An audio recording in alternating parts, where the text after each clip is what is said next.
সুপ্রিয় তৃতীয় শ্রেণীর শিক্ষার্থীরা লক্ষ্য করো, নিচের প্রশ্নগুলোর উত্তর দিই। এখানে দেওয়া আছে 39 শত সংখ্যাটি কত।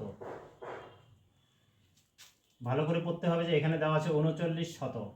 তো আমরা এই সংখ্যাটি লেখার জন্য আমরা লিখব একক, দশক, শতক, অর্থাৎ যেহেতু শত স্থানে বলা আছে 39, তাহলে শত স্থানে আমরা শূন্য না লিখে কি লিখব, 39 লিখব। তাহলে 39 শত, একক, দশক, শতক, শত স্থানে যেটি পড়বে সেটি সেইখানে 39 লিখতে হবে।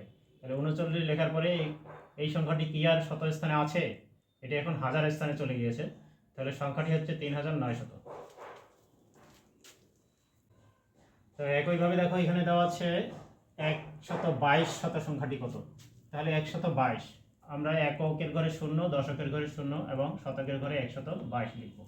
122 লিখলে সংখ্যাটি দাঁড়াচ্ছে একক, দশক, শতক, হাজার, অযুত, অর্থাৎ 12,200।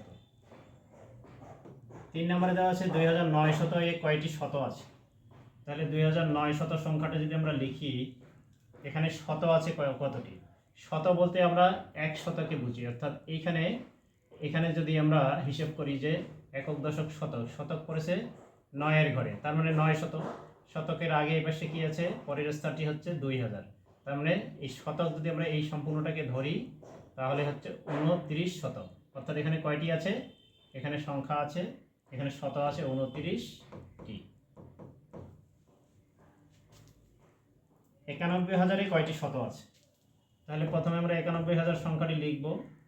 এখন আমরা এখান থেকে গণনা করব একক, দশক, শতক। এই শতক এখান থেকে এই পর্যন্ত যদি আমরা ধরি, এই ঘরের মধ্যে যে সংখ্যাটি আছে ততটি শত আছে এই সংখ্যাটিতে। তাহলে আমরা লিখব যে 910টি।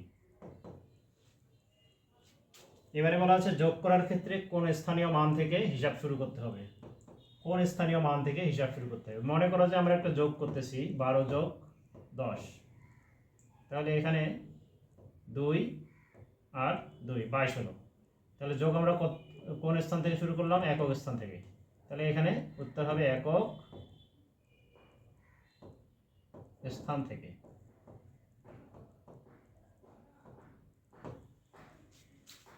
আশা করি বুঝতে পেরেছো। ধন্যবাদ।